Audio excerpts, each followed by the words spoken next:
Hey, Terry, when that's over, just send it back to me because it's going too long. Thanks.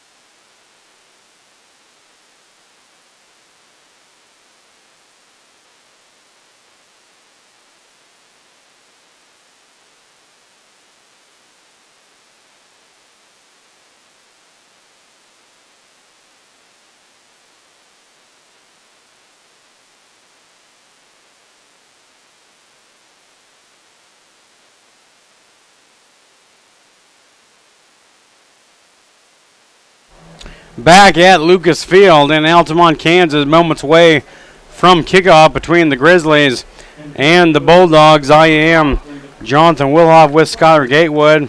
Skylar, good to have you join us, an LC alum. Talk about the game last week a little bit and what you saw. I saw some things that need to be improving on the offensive line. We're just coming off some.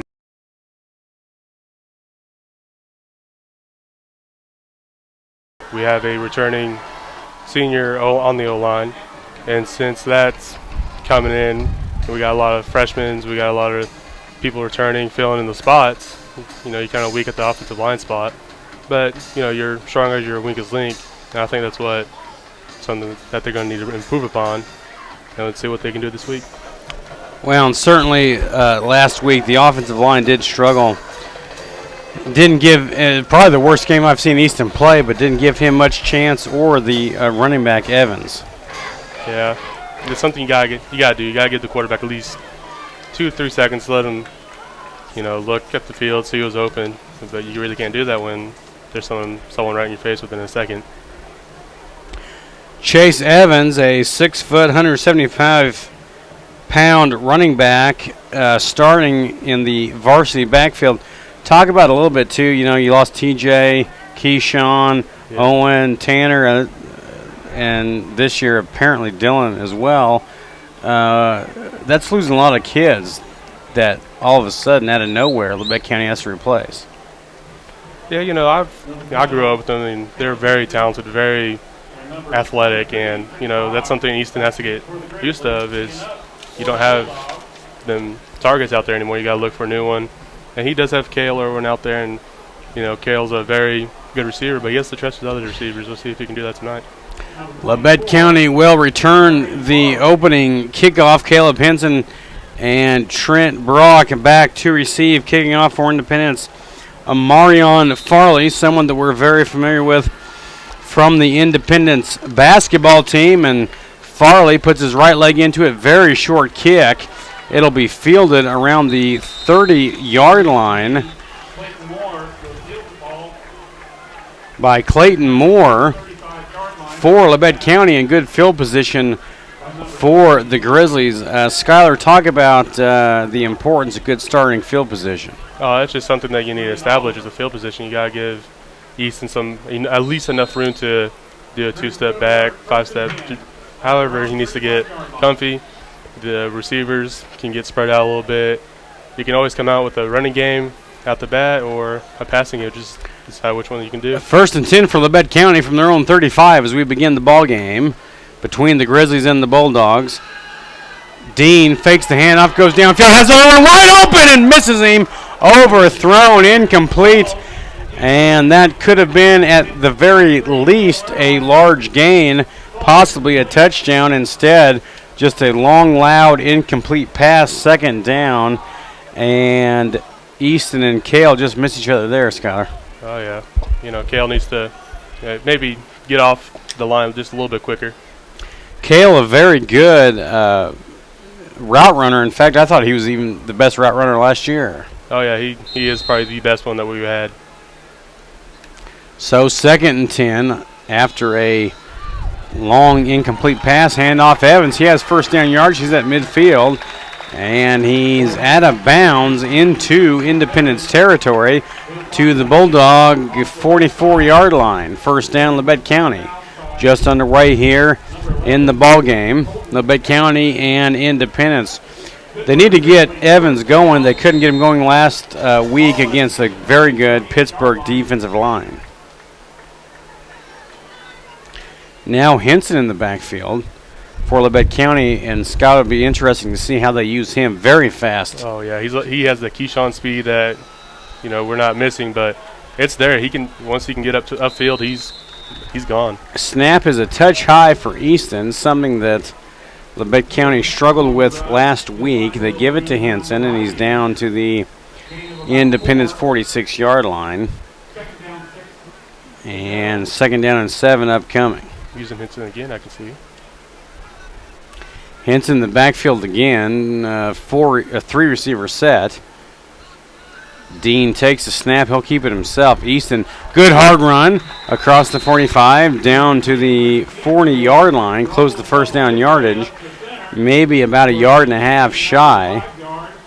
Skylar, everyone talks about Easton, what kind of a passer he is, but to my mind, the most underrated part of his game is what a good runner he is. Oh, man, everyone underestimates his runs. Has long legs, those strides. He can get 10 yards within 2 steps, it seems like.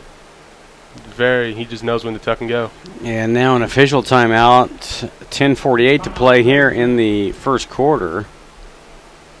No score, and the change will come out for a measurement. So just on our way in this ball game. Labette County driving into Independence territory with the ball at the Bulldog 40-yard line, and they appear to be about 1/2 yard shy. So I thought, Scott, they're about 1.5 yards, but they got a good spot, and now just about 1/2 yard shy on third down. I can probably see a run play coming here. Henson remains in the backfield with Easton Dean, 3 receivers to the far side, 1 to the near side. High snap, pitch it to Henson. Henson going to try to get to the corner. He does, and he has a first down. Flag comes in, and this might be holding against Labette County. Henson, good patient running that time, following his blockers. Oh, yeah. But a holding against Labette County will move the Grizzlies back and set up about a third down and 11. On this Lucas Field, a very sloppy track tonight with all the rain that came this afternoon, which has now stopped and appears to be stopped for a while. And now Easton Dean claps his hands, and Independence jumps off sides and runs over a couple of Labette County offensive linemen. It'll be offsides against the Bulldogs. And that'll move the Grizzlies up 5 yards to set up a third down, about 6 from the Independence 45-yard line. A good job by Dean to draw off the Independence defensive line. So now third down and 6 from the Bulldog 45. Possibly 4 down territory here. Dean to throw. Has Bulldogs all around him. He's brought down as he tries to shovel it to a wide receiver, incomplete. And now fourth down and about 6. And there again, Independence brought everybody, and the Labette County offensive line unable to protect Easton Dean. I really don't think that was the offensive line. I saw someone blitz in. I saw the running back miss his block, so can't really. You gotta give the O-line credit for that one. 10:08 to play, 4th down and 6 here in the the first quarter. No score. Dean looks to the sideline for his signal. Easton takes another high snap, handoff, he fakes the handoff. Dean breaks a tackle along the far sideline, and he's across the 40, and that's first down yardage for Labette County to about the Independence 36-yard line. A good run that time by Easton and a good fake. We got to get those snaps down. Well, get a little bit lower. Talk about that a little bit. It's not an easy position to play, Really probably not. the most underrated position to play. But with a 6'7" quarterback, you should be able to put it right between his numbers, don't you think? Oh, yeah. Right. Just like right that one. Good snap that time. Dean to throw. Down the hash mark. Incomplete. Yeah, the snaps last year, they were pretty good. We had at least a 5'7", 5'6" center. Get it to him any moment. Every now and then, too high, too low, but it was there about 90% of the time.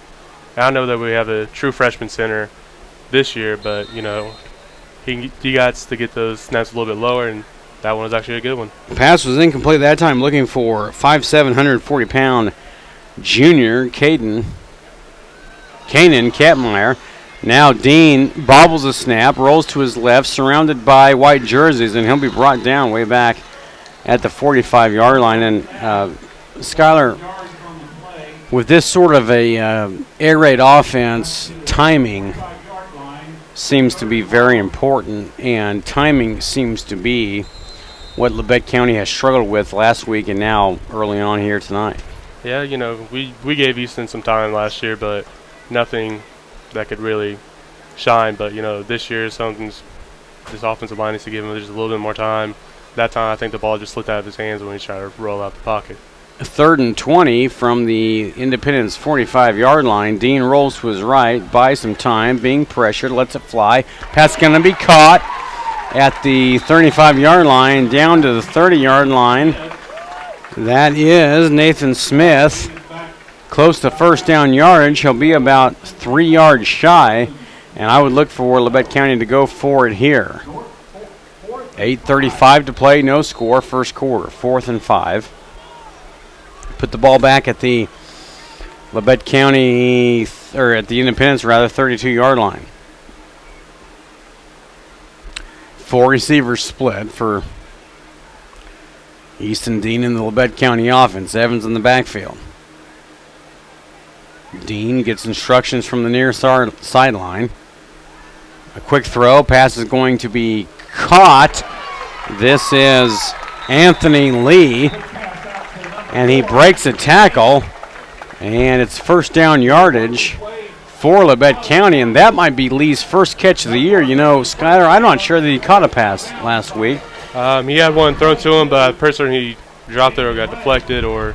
So probably Lee's first catch of the season. First down, Labette County. Put the ball at the Independence 18-yard line, and now a flag comes flying in by the umpire, and a false start going to be called against Labette County.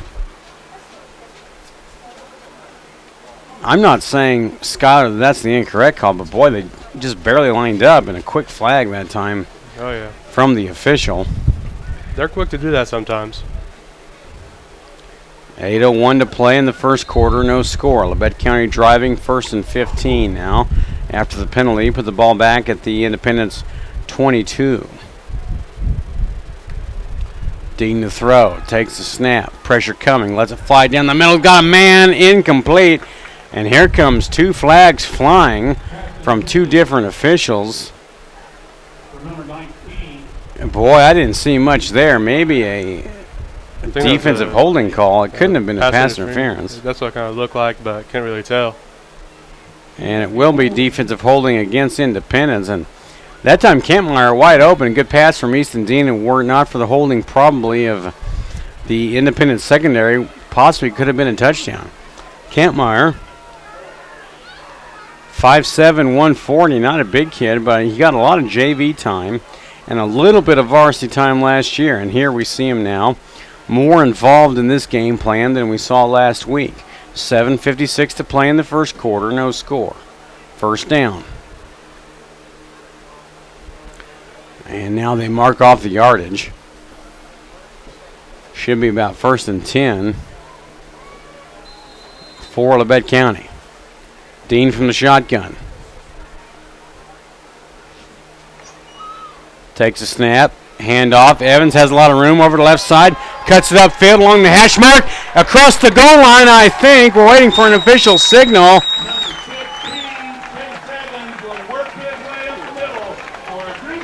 No call from any official, but put 6 on the board to Labette County touchdown. as no officials could be bothered to raise their hands above their head, but it is 6 points, and Labette County takes the early lead. It's the first offensive touchdown of the year for the Grizzly offense, and Schuyler just what they needed. Oh, yeah, they needed that one. Get a little boost in them. An opening drive touchdown, and now the swinging gate formation. And they'll snap it back to Haggard. He will try to take it in for a 2-point conversion. He's in. 8-0 Labette County with 7:40 to play. Let's take a 60-second timeout on KLKC.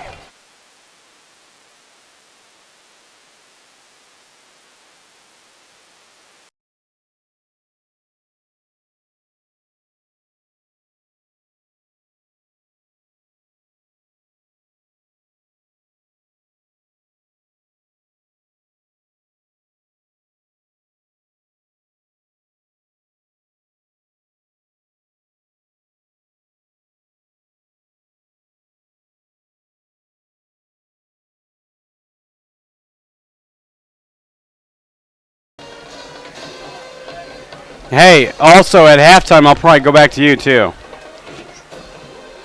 All right, thanks.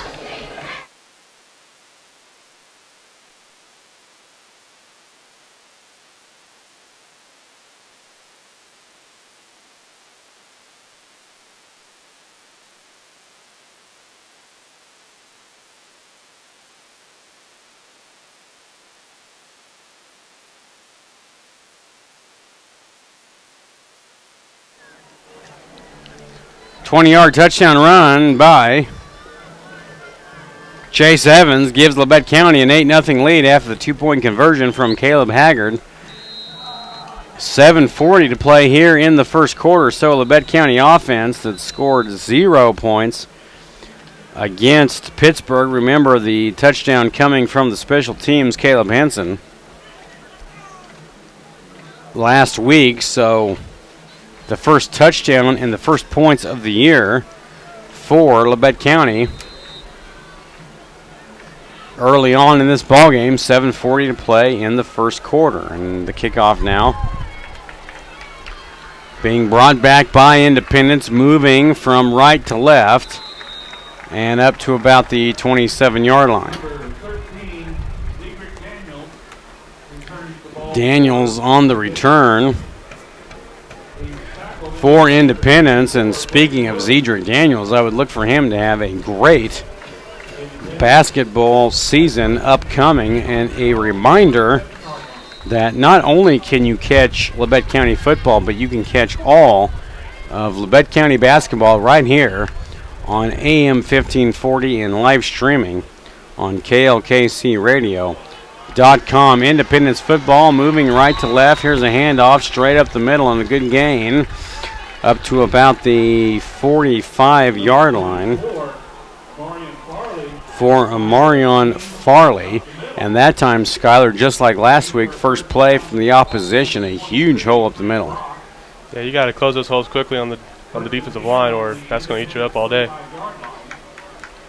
1st and 10, ball at the 45-yard line. Braden Collar in at quarterback for Independence. He was their quarterback last year. He struggled, especially here in Altamont, but playing again here as a junior. I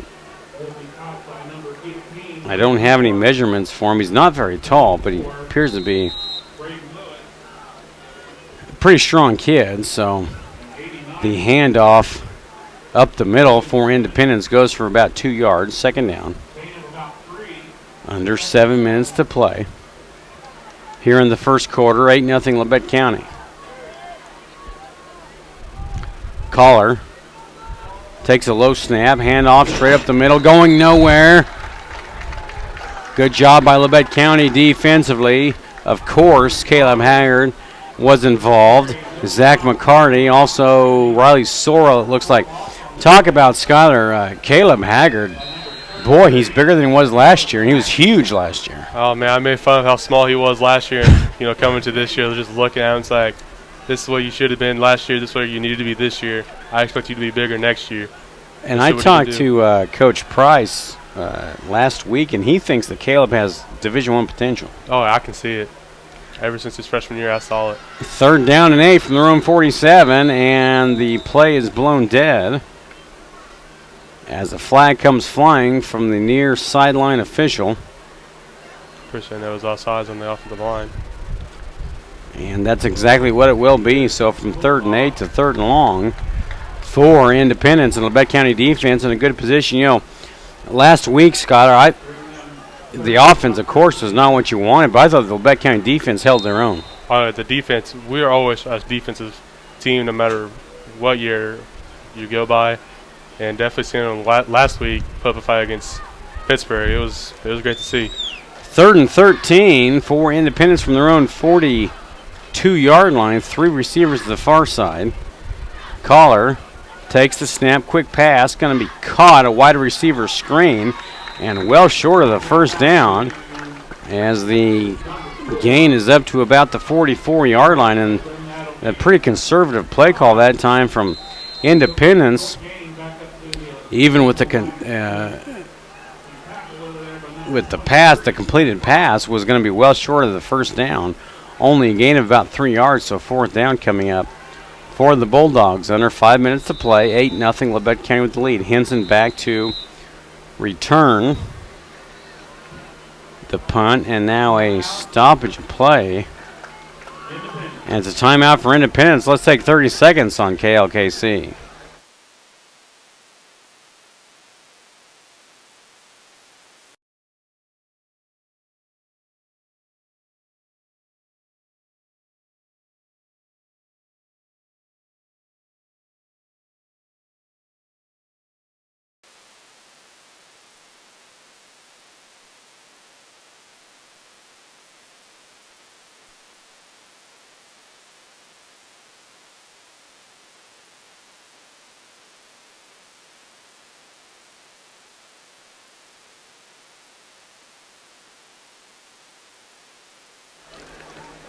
Four minutes and 51 seconds to play here in the first quarter. Labette County leads Independence 8-0 in this, the first SEK League game of the year for either team. Both teams coming off of pretty big losses, Labette County to Pittsburgh and Independence to El Dorado. And here the punt is awfully short. It'll bounce at the Labette County 32-yard line. Henson's going to pick it up. He's going to run across the 35 to the 40. I like that idea, to be honest, Skylar. It's a little bit of a gamble, but if it's going to sit there and they're not going to blow it dead, why not have somebody with the speed of Henson try to pick it up and see what he can do? I was honestly thinking he was going to take this one to the house. I was ready to see what he can do with it. Well, that near sideline looked wide open, but a good job by Independence to shut that down, but very good field position for Labette County, starting from their own 40-yard line, already up 8-0. And an opportunity here to go up by 2 scores. Labette County defeating Independence last year 59-0, as Independence over the last couple years has been awfully good, but last year they lost everyone. They only had 2 wins. Here's a high snap to Dean again. He brings it down, throws it downfield, has a man out there. It's bobbled, it's caught! 20, 15, 10, 5, and all the way to the house. Puts 6 on the board. It's a Labette County touchdown. That's what I'm used to see out there, is the late drive by Easton Dean and his wide receivers out there.